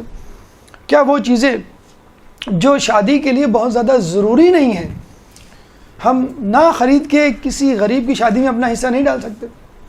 کیا اتنا بھی حق نہیں بنتا کہ شادی کی جو بے جا رسمیں ہیں ان کو ختم کر کے ہم بی بی سیدہ کو خوش کریں کہ ان کے وہاں بھی جو ہے وہ اس قسم کی رسمیں نہیں ہوئیں.